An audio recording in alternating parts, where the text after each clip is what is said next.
Thank you, friend. Shabbat Shalom. Greetings to you all. As usual, it is a pleasure to see you. It is always a pleasure to see you all.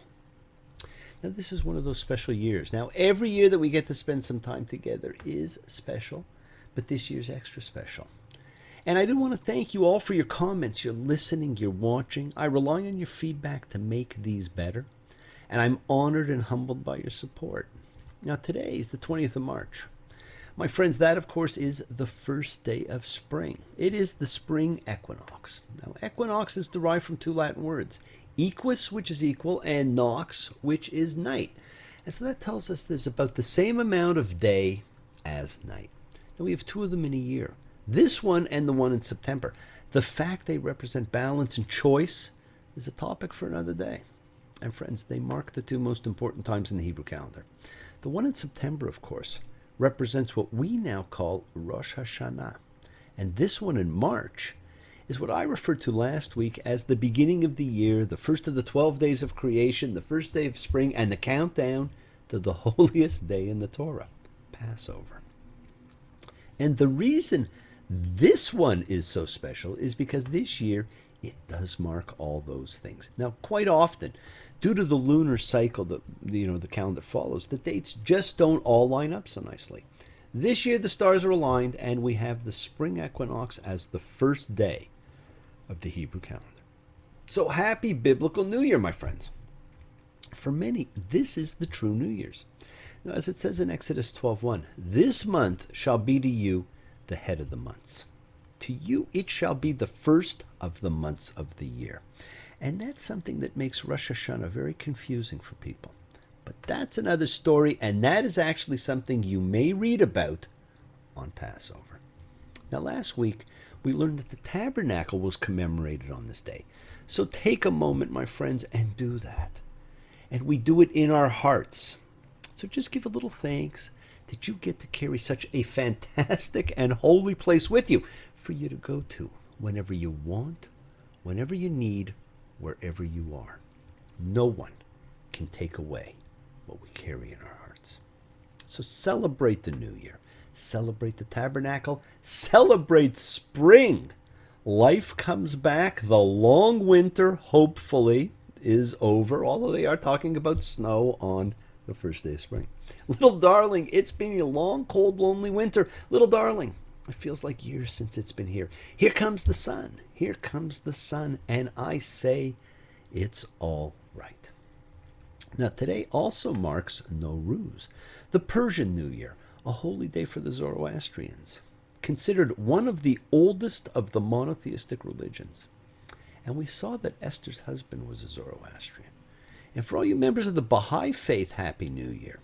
A special birthday greeting goes out to Sharon. I hope you have a birthday to remember. I'll remember you when I've forgotten all the rest. You to me were true. You to me were the best. The first day of the year, in the first year of creation, would have been what we refer to as the Big Bang. Not the Big Bang Theory, just the Big Bang. And what the ancients and then the Kabbalists refer to as the lightning bolt of creation. Big Bang, lightning bolt of creation. Same thing, just slightly different descriptive words. And so, my friends, mystical Judaism teaches us that each of the next 12 days, a day for each month, represents the year ahead, in which we can create the world and the year we want to have. You are an artist looking at a blank canvas. You are free to imprint your will on the universe. Use it wisely. Do you want to fight? Do you want to be angry, sad, hateful, fearful? What kind of year do you want? Well, think about it and imprint on the universe what you want. Imprint a sense of security, goodwill, love, creativity, harmonious relationships, time for family, friendship, knowledge, travel, hopes, dreams, and wishes. On these 12 days, imprint what you want and have the year and the life that you want. You deserve it. If you are in the slightest way dissatisfied with your life, if you have looked at the mirror of self and did not love what you glimpsed, you're invited to use these 12 days to change it. And friends, it is an annual gift. How cool is that? If you don't do it this year, do it next year. You constantly get to do this. As Major Tom sang, changes. Turn and face the strange. Changes. Don't want to be a richer man. Just going to have to be a different man. Time may change me, but I can't trace time. Well, we have turned the page and we are beginning a new book. The book of Vayikra, the book of Leviticus, the book of priestly rules. You will see every manner of offering described and the process of priestly ordination begin to unfold. As we talked about before, my friends, the names of the 5 books of Moses are different in Hebrew than in English. The Hebrew follows the first word of the book in the section, while the English follows the theme. This book only hints at the list of rules coming, but the English name Leviticus tells us it is focused on priestly rules. The Levite tribe, and if the people could read, there would have been signs everywhere. Do not enter, do not sin, do not err, atone, forgive. The new formula and the Lord called to Moses takes effect. And friends, this phrase introduces most things in this book, including just about all the rules and regulations. This parsha marks the beginning of the solidification, the formation of a nation and an identity. The law is a significant study in itself, but it takes on a very special role here because this book is concerned with the place the laws take in forming a nation. And as such, they're not just listed, but they are intricately woven into the narration between God and Moses. The story's not about Moses anymore. It's about the law. And there's never a question about getting to know God. It's a given. God is known to all. Now, on his conquest of Parthia, Julius Caesar is quoted as having said, Vene vidi vici. I came, I saw, I conquered. And we all learned that when we were in school. And now for these people at the mountain of God, they can all say, Nos venit, audivimus, nos testis. We came, we heard, we witnessed. Never before and never again would a multitude be witness to God. The great epiphany behind us. And yet it will be presented again to a new generation as if they were there. And so we are camped at the foot of God's mountain. Vayikra, and he called. Now, unlike Genesis and Exodus, the entire book of Leviticus is set in one place at the foot of Mount Sinai. In Exodus, the universe, the land, waters, and sky are in complete disarray. Following that turmoil, Leviticus is concerned with orderliness, with arrangement. The story stops being about Moses. And even though the laws are still conveyed through him, the book is about the laws themselves and their revelation to the people. The only stories are about Aaron and his sons. And what's more, Leviticus does not develop personalities. We get to know nothing about anybody in this book. It is about institutions, not individuals. Now, Leviticus ultimately does teach us that there's a way to behave in morality, in ethics, but more importantly, because this is what this book is about, in ritual. Now, for many, thankfully, Leviticus is the shortest of the 5 books that make up the Torah. And it sits squarely right in the middle. And it's often quite unsettling to modern readers. Now, it lies between the completion of the tabernacle after the Sinai Epiphany in Exodus and the wilderness wanderings in Numbers that are coming up. And so this long moment of stasis deals with matters of ritual. Now, odder still, most of the laws are focused on topics that may seem much less than urgent to audiences not part of the ancient world in which they were framed. See, the central concern of the book is the conduct of the cult, with elaborate stipulation of how the sacrificial animals are to be butchered, what parts of them are to be burned on the altar, and how their blood is to be ritually sprinkled or daubed on various extremities of the celebrant. Purification is a paramount consideration in all of this. And the legislation lays out elaborate procedures for cleansing both persons and substances of a rich variety of impurities. The emphasis on the regimen of sacrifices must have had a kind of historical expressiveness and even an ideological urgency for them. The temple, with all its splendid furnishings and accoutrements, had been destroyed by the Babylonians, and much of the Jewish population had been driven into exile, like the population today. So these intricate legal instructions about ritual conduct within the sacred space of the tabernacle were a means of reinstating the vanished temple as a fact of the imagination and a blueprint for future restoration. And everything you're going to read here is about what took place in the tabernacle, which doesn't exist anymore. And friends, this message was strongly carried forward into post-biblical Judaism. In fact, 2 whole tractates of the Talmud, based on Leviticus, would be devoted to the laws of the cult and would remain the object of intensive study, such that at least by the later Middle Ages, small Jewish boys were introduced to the Torah not through the great story of creation and the absorbing tales of the patriarchs in Genesis, but through Leviticus.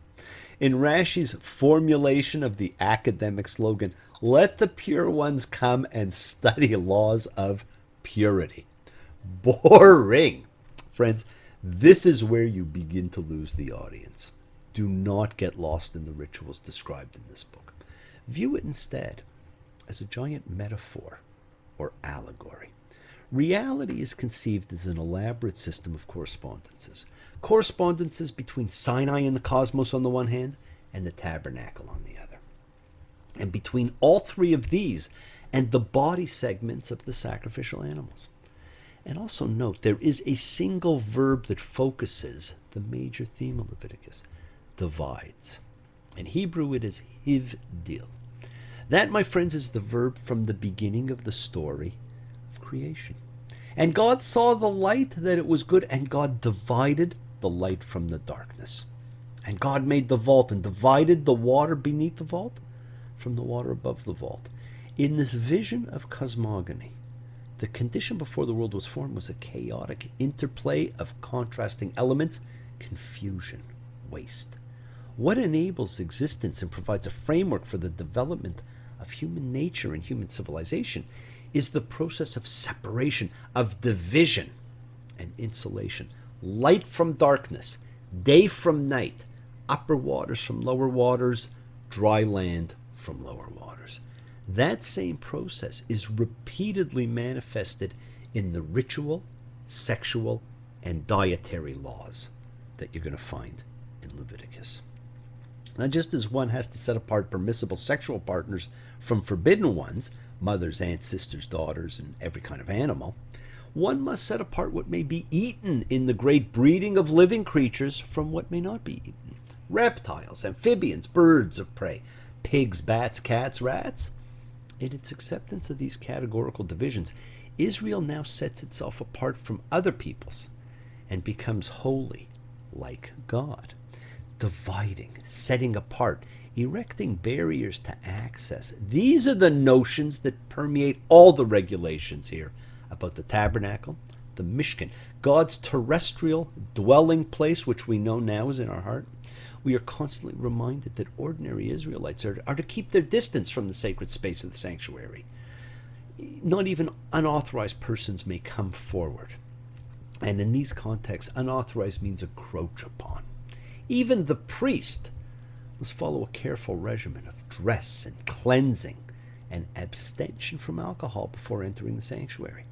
And the inner sanctum, conceived as that material point of linkage, the nexus between God and the world, can be entered only by the high priest on the Day of Atonement after meticulous ritual preparation. And friends, you'll notice the chief instruments for protecting the separation of the spheres of creation are the everyday items of fire, blood, oil, and water. And these 4 substances come from 4 different realms of existence. You've already seen that God reveals his commandments in an awesome pyrotechnic display. He manifests his presence before the people in a pillar of fire by night and cloud by day. He is appropriately worshipped through burnt offerings consumed by fire and by other sacrifices that are turned to smoke. Fire is linked with the divine. Blood, as Leviticus emphatically reminds us, is the very life, nephesh, of the living animal. As such, it must not be consumed as food, but in ritual procedure it has a cleansing virtue and is to be sprinkled, cast, or smeared in designated ways during the sanctuary rite in order to effect purgation. Blood, the life force, courses through the veins of living creatures, animal and human. Oil, specifically olive oil, is a product of agriculture, of the land. And it has, by contrast, an association with the everyday and with the social and political realms of ancient culture. A traveler, for example, after washing away the dust of the road, would rub himself with oil. And of course, oil is the substance of dedication, poured on the head for kings as well as for priests. It is chiefly the celebratory function of oil that is carried over into its very uses in the cult. And of course, the effectiveness of water as a purifying agent is universal. And water recalls for us the primordial realm that must be set apart from dry land so that the world may come into existence. Friends, this book is about sacrifice. And it has been 2,000 years since the Second Jerusalem Temple was destroyed and sacrifices ended in Judaism. In addition, the two largest religions, Christianity and Islam, do not perform sacrifices. And so it has been so long since we've seen or done this that most people are unclear about what sacrifice was. Now, frequently people imagine that it meant that biblical man regularly destroyed much of their livestock for no reason. And I understand why people see it that way, but this is wrong. You see, the purpose of sacrifice, and therefore so much of this book, was to recognize that an animal's life was sacred. Most sacrificed animals are eaten by the person who brings the animal to the altar. That is when you would eat meat, when you were making a sacrifice. There's also a second group of sacrifices, which involve the ritual slaughter of an animal that is not for consumption by that person. Instead, this is the meat that's given to the priests, and the priests eat it or it's entirely burnt. This book presents a system that provides for guilt, but it also provides a mechanism for penance and forgiveness. Sacrifice relates to guilt and expiation, the two key concepts which arrive at Yom Kippur. And the system of guilt provides the mechanism for forgiveness, the most important gift of all. Yet still people hold on to guilt for years when they could have exercised the forgiveness mechanism. You see, friends, sacrifice is the only mechanism for forgiveness in the book of Leviticus. The words repentance, mercy, grace, and kindness do not exist. This is a book of rules, of laws, not of emotion. The entire book is a book of rules regarding sacrifice. You do something wrong, you make a sacrifice, you get forgiveness. End of story. But friends, it's not just cut and dried. See, people do make mistakes. Humans make mistakes. And mistakes still require atonement. People feel guilty when they do harm, even if they meant no harm. And so sacrifice provides a mechanism for purging the guilt and putting the act in the past. Now, in the absence of sacrifice, other means of atonement have risen in importance. Notably, the Day of Atonement, Yom Kippur, has become the most sacred and widely observed holy day. Whereas in the Torah, as I have said, Passover stands out as the first and foremost of the holy days. And it, my friends, is but 2 weeks away. This book of the Torah was written with sacrifice in mind, something which does not exist anymore.